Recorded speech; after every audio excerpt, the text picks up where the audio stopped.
Koordinatları verin, muayene oldum bize.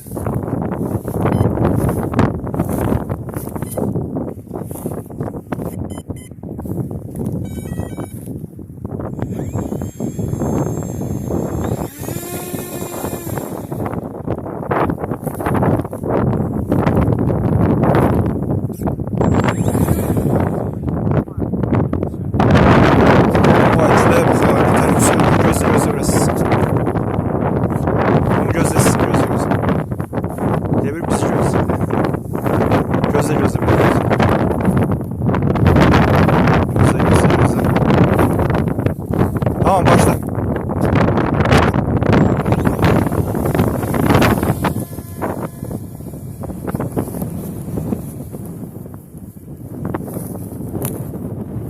Kanka koordinatı ara verim sanki.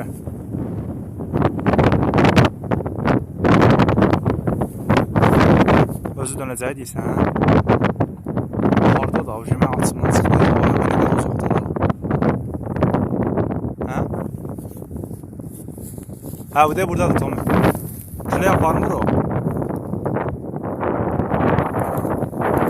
Gəlir. Çətindir belki. Tutamıyoruz. Çox net gəlir. Ha tərəfə geçecek.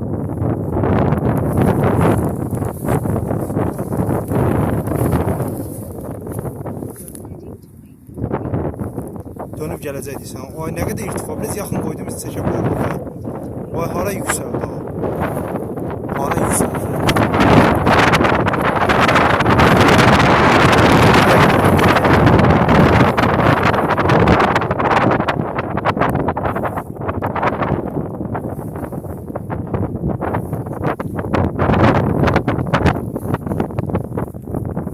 Üstümüzden keçirəcək. Ne zor görüntü ya, buna bak. Ha, bravo, görüntüye bak. Güneş vurdu ya. Açayım biraz, düzeldeyim. Yenecek. Hara inecek?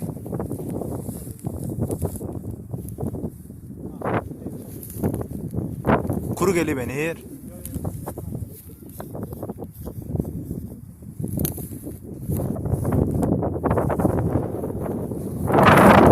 Tom uzağa gelir axı.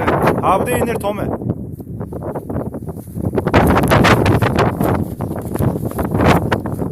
Ay hara indi ha.